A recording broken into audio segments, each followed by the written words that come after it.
Hi, I'm Tiffany Hayes of Needle in a Haystack, and I have this fun winter project to share with you. I have this quilt behind me that I designed, and it is called Mod Winterland. I'm going to share with you how to make the tree blocks in this quilt as well as the star blocks. We're going to do a little stitch and flip technique, as well as I'm going to show you how to use my 60-degree triangle tool. So let's get started. So to get this project started, the first thing we want to do is make the tree blocks. And to do those, we are going to cut from a 2 1/4 inch strip the pieces we need to assemble the trees. I'm going to show you how to cut using my 60-degree triangle tool, and I'm going to place it on this strip that I did cut at 2 1/4 inches. Now I'm going to use any other straight of edge tool to make my first cut. And that way I don't have to pick up my fabric and rotate it around. I'm just ready to start cutting pieces. And this is the 60-degree triangle tool. We set it right here on this strip, and the first cut is at the edge of the tool. The second cut, we will pick the tool up and rotate it, and there is a line 2, and we're going to put that right where we just cut and do the second cut. Again, we're going to rotate the tool around to line number 3 and make a cut. And one more time, because there is a line number 4, and we're going to make a cut here as well. Now, that leaves us with some scrap from the beginning and end of the strip. I will set that aside. The next thing we want to do is trim off our triangles. And I have had a triangle removed from one piece of the tool so that we can do that. And it doesn't really matter how you do it, whether you rotate the tool around or rotate your fabric around. We just want to get these little triangles trimmed off of each of these pieces. So I've gone ahead and done that ahead of time. So let me show you what that looks like. What that leaves us are these pieces for our triangles to assemble our trees. And I've done it in 2 different green sets. And so here are the pieces we need. And we're going to assemble trees that look opposite of each other. So we're going to take a piece from the solid green, and then a piece from the checkered, again the solid, and one more for the checkered. And then we're going to assemble a second block the same way. And you're going to make 11 of each of these blocks. But right now, we are just going to show one of each colorway. So this is how this works. Because we've trimmed these triangles off of here, we can now flip these pieces over and they will nestle just perfectly. We don't have to worry about those pieces being trimmed off here. And we will go and sew a 1/4 inch seam right along this edge. And when we do that, we will go from point to point, and these will flip open, and we will continue up the triangles. Magically, I have that assembled as well. So let's bring over the triangles. Here is one of them. Now, I know this might happen to you occasionally. I had this fabric placed so that the salvage was on the underneath of my fold, and so I have a little bit of salvage showing here. I think I'm going to be okay when I put my pieces on, but even if I wasn't, here's a trick that you could do. If you get a permanent pen that is close to the same color as your fabric, and you have a little white corner showing right here, you could color that in and you could sneak your way out of a problem. So let's show you how to put the triangle pieces that we need next to this tree now that we've assembled a 60-degree triangle. I have cut 2 rectangles, and these are 7 1/2 inches high. They were from a 7 1/2 inch strip, and they are 5 1/8 inch wide. And now I am going to take a 60-degree triangle tool. This one is from Creative Grids. It needs to be a minimum of 7 1/2 inches wide, tall, and this one is 8 1/2, so we're good to go.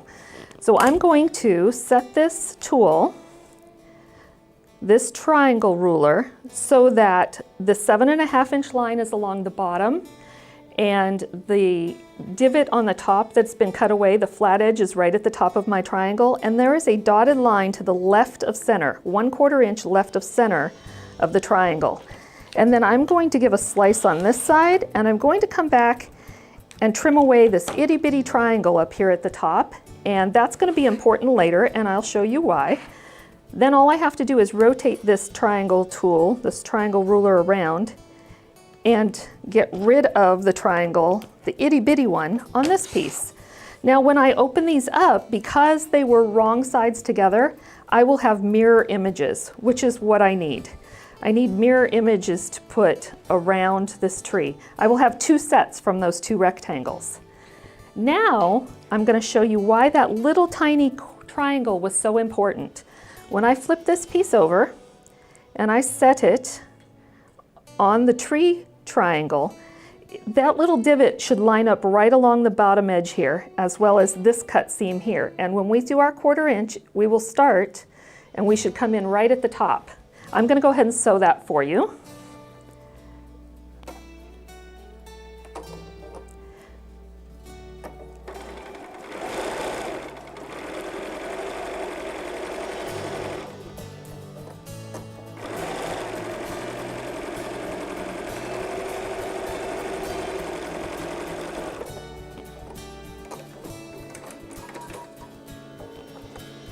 All right, I got a little wonky here, but you'll see what it does. When I press this, and let's just give it a quick press.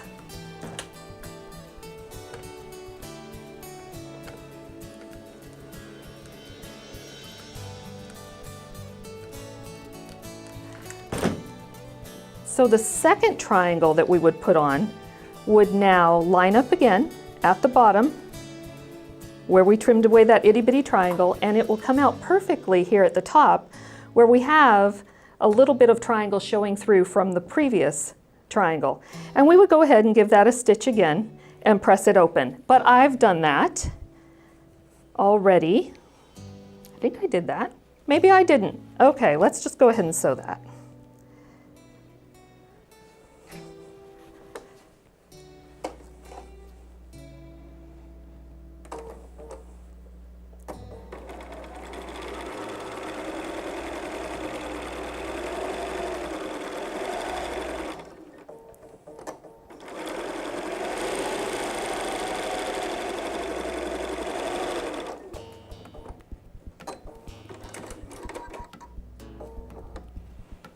I did a better job that time.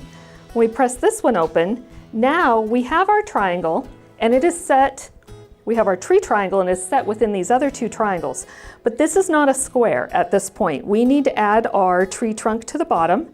To do that, I did some strip piecing and I sewed long strips of the 2 background pieces with the black here. And this one we trimmed down at 1.5 inches. It will be 8.5 inches wide, and when we sew it to the bottom of our tree, we then have a tree with the trunk, and it is now 8.5 inches by 8.5 inches. And that's the size we need for the trees. And like I said, we will be making 11 of them that have the solid at the bottom and 11 of them that have the checkerboard at the bottom. So that's how we make our tree units. We also need some stars. And to do the stars, we are going to do the flip and stitch and flip technique. We have some rectangles here and we have squares. And this is how we are going to make the flying geese that go around our stars. So I'm going to draw a diagonal line on the back of this red checkerboard piece. I'm using a friction pen. This pen will erase with heat, but you can use any other washable type pencil or pen. Just depends on what color you need to be able to see what you're drawing on the back here. So I'm going to place the square on the rectangle, and I want the point, I want the center of my flying geese up here at this point. Actually, I could move it either way, but later I'm going to have to rotate it. So for me, I like to place it this way, and I'm going to sew directly on this line.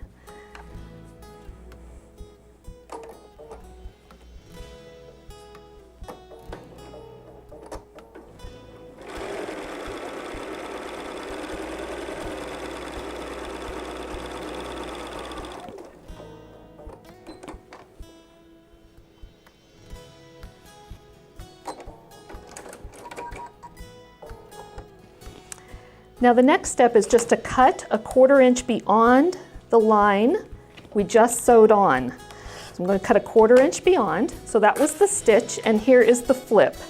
We flip this one up and we give it a little press.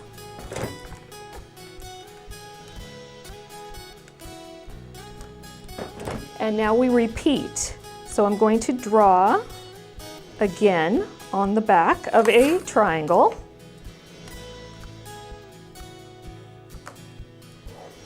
From corner to corner. And this is where the placement is a little more precise. We need this diagonal line to cross over the point of the first one we did. So let's take that and give it a little quick sew.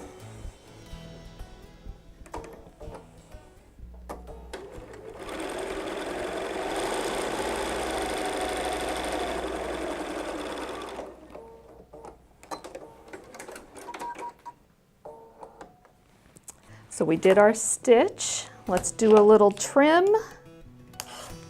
and do a flip. And that's how we get the flying geese unit, which is what we use around the stars here. See how that sits right here? So you're gonna need to make a good number of these because they need to have 4 for each star that we're creating. Our other star has the same stitch and flip technique in the center, but rather than using a rectangle like the first one, we are going to need to stitch and flip around a piece of fabric. This one is the red and white stripe, but we will do the same technique and we will do it 4 times. First time we'll do these 2 corners, we'll draw our lines, stitch and flip, and we'll come back and do the opposite 2 corners. And that will give us this unit we need right here. Now the only other thing that you need to be very careful about on this quilt is trimming along this type of fabric. Now you can just do your cuts, or this is what I did. When the checkers get a little wonky, it makes me crazy. And if that's the case for you, what I suggest you do is take your ruler and cut a 1/4 inch beyond a line that you can find as a good starter point, and trim all the way down the edge of the fabric, and then come back and cut your 2.5 inch strips that you'll use for the sashing pieces, so that your lines come out nice and straight. All right, so the assembly of this quilt is really not that complex after you get all of the blocks made. We have rows of trees, rows of stars, and some sashing. And then we just assemble it. We assemble each row and sew those blocks together and then combine them until we have a complete quilt top. And then you'll have this wonderful Mod Winterland quilt. So I hope you make some quilts, and I'd love to see pictures, so make sure you post pictures as well. Thank you so much.